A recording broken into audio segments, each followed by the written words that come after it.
Hay otro grupo que ha tratado de limitar a Dios con su forma de pensar. ¿En qué sentido? En el sentido de que Dios hace milagros, pero son milagros esporádicos. Son milagros que Dios hace en ocasiones especiales. En otras palabras, han limitado a Dios solamente a un contexto.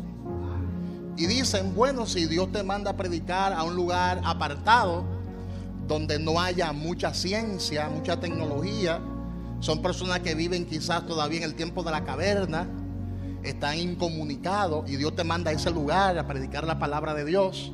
Y son personas que quizás ni siquiera tengan un lenguaje, un idioma, lo que tienen es un dialecto, y Dios te manda allí. Esa gente no conoce la escritura, esa gente no conoce de Jesús, y Dios te manda allí. Tú te aprendes el dialecto y tú comienzas a predicarle a ellos el evangelio. Ellos no conocen eso, y para que ellos te crean, Dios permite entonces que hayan señales y milagros. Para el que no crea por la palabra, pues que crea por los milagros. Ese es otro grupo que dice que solamente así es que Dios en este tiempo puede hacer milagros. Ese es el otro grupo teórico, porque ahora mismo la iglesia está llena de teoría, de gente que viven argumentando las cosas que son de Dios. Quizás como ellos no han tenido nunca una experiencia en lo sobrenatural de Dios, entonces ellos dicen, ya Dios no sana y ya Dios no hace milagros. Pero porque Dios no te haya usado a ti, ni porque en tu iglesia se manifiesten esos dones, eso no significa que Dios no lo haga. Eso no significa que Dios no se manifieste. Porque la palabra de Dios habla que los apóstoles, para que el evangelio se extendiera, para que el evangelio se expandiera, ellos daban testimonio acerca del poder de la resurrección de Cristo. Y esa palabra era confirmada con señales, con prodigios y milagros. Amén. Entonces nosotros como iglesia no estamos con ninguna de esas dos posiciones que le acabo de mencionar. Yo estoy con la posición bíblica, y es que Dios es el mismo ayer, el mismo Dios de hoy y el mismo Dios de mañana y de siempre. Dígale al que está a su lado, Dios no se ha cortado para hacer milagros. Su mano no se ha cortado para hacer milagros. El evangelio se expandió de esa forma. Los apóstoles, los predicadores de esa época proclamaban el evangelio con el poder visible de Dios. Apunte eso por ahí, con el poder visible de Dios. Ellos demostraban el poder con milagros. Ellos demostraban el poder echando fuera demonios. Y en ese nivel fue que operó Jesús en la tierra. Jesús predicaba, Jesús enseñaba, pero también Jesús sanaba y echaba fuera demonios. Jesús fue el primero en cruzar la línea. Nadie, ni antes de Jesús, nadie se había atrevido a cruzar esa línea. Jesús cruzó la línea y comenzó a echar fuera demonios. Nadie lo había hecho, pero Jesús sí. ¿No se ha puesto usted a pensar en eso? Y Dios está levantando una generación que se atreva a cruzar la línea, que se atreva a creerle a Dios por más, que se atreva a que Dios hizo milagros y Dios sigue haciendo milagros hoy. Tú tienes que entender eso.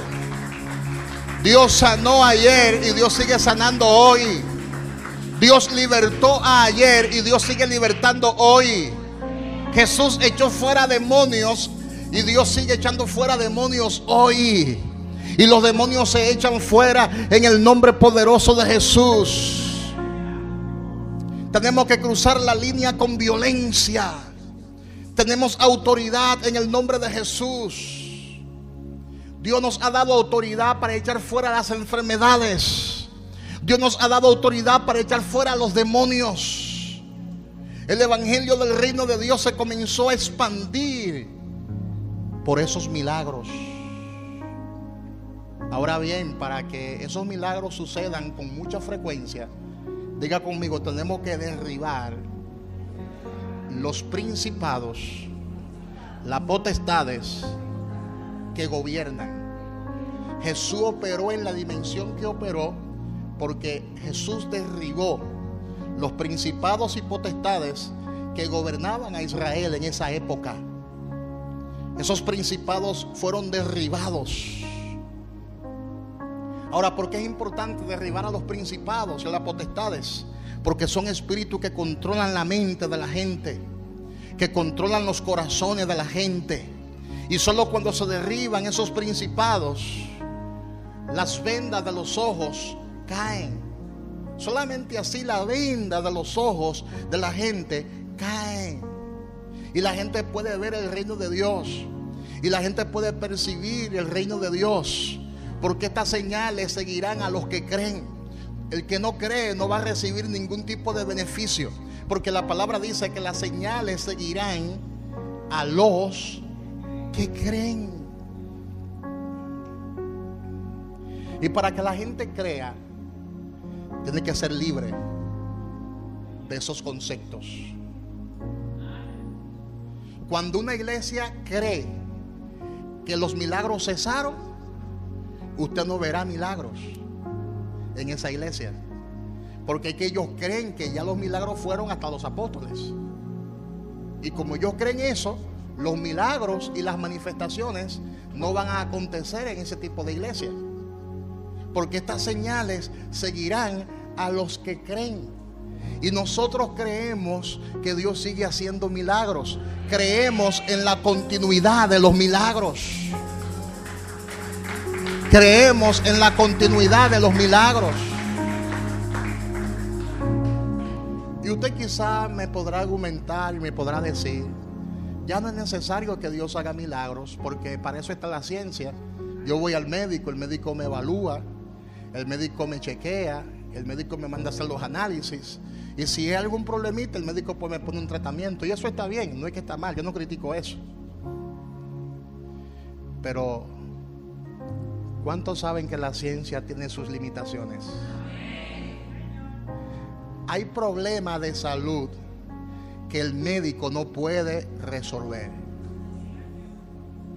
que un fármaco no puede curar, porque la mayoría de fármacos tienen efectos secundarios, te sanan de algo y te perjudican entonces otro órgano. Es decir, que por más avance científico que hayan, tenemos que poner nuestra confianza y nuestra fe en el Señor. No es que usted no confíe, no estoy enseñando eso en el día de hoy, no me malentienda. Yo también voy al médico y yo también, si tengo que tomarme un medicamento, me lo tomo. No estoy en contra de la salud, de la ciencia médica, todo lo contrario, eso es una bendición de Dios. Y Dios le ha dado al hombre sabiduría, ciencia. Ahora, yo tengo que entender, no puedo ser un ciego, un ignorante. Tengo que entender que la ciencia médica al día de hoy, con todos los avances científicos que hay, la ciencia médica tiene sus limitaciones. Hay gente en un hospital que están agonizando. Hay personas en el día de hoy que están en los hospitales agonizando y que el médico no halla qué es lo que va a hacer. Hay enfermedades que todavía no tienen nombre, porque todos los días sale una enfermedad nueva, una infección nueva. Entonces los milagros siguen siendo necesarios, porque cuando el hombre dice hasta aquí llegué yo, y tú pones tu confianza en el Señor, entonces Dios entra en escena, entonces Dios entra en acción. Porque lo que el hombre no puede hacer, Dios lo puede hacer. Él es nuestro sanador, tú tienes que creerlo. En el día de hoy estamos hablando de la resurrección de Cristo, y si Él resucitó, entonces Él te puede tocar. Si Él resucitó, entonces Él te puede liberar. Si Él resucitó, entonces Él te puede sanar. No importa la enfermedad que tú tengas, créele a Dios con todo el corazón y Él te puede sanar en el día de hoy.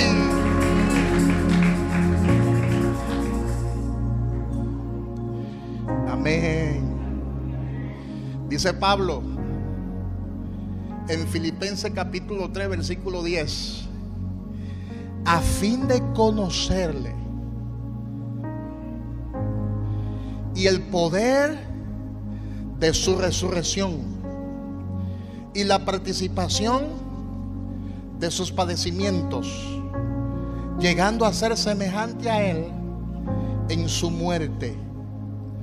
Dios quiere que usted lo conozca a Él. Dios quiere que usted tenga información y conozca sus padecimientos. Pero Dios quiere que también usted conozca el poder de su resurrección. Cuando usted logre conocer el poder de su resurrección y lo que se esconde tras esa manifestación, usted va a disfrutar de esa unción. Los apóstoles predicaban el poder de la resurrección de Jesús. Ellos no predicaron sobre la resurrección de Lázaro. Ellos predicaron sobre la resurrección de Jesús. Ahora, ¿por qué ellos no hablaban de la resurrección de Lázaro? Porque Lázaro resucitó. Pero ¿por qué ellos no hablaron de la resurrección de Lázaro? Lázaro era un hombre mayor. Lázaro era un hombre con debilidades. Lázaro era un pecador como cualquiera. Lázaro tenía quizás un mal carácter. Lázaro tenía malos pensamientos. Tenía ira, rencor, odio, porque había heredado el pecado de Adán. Todos nosotros somos pecadores.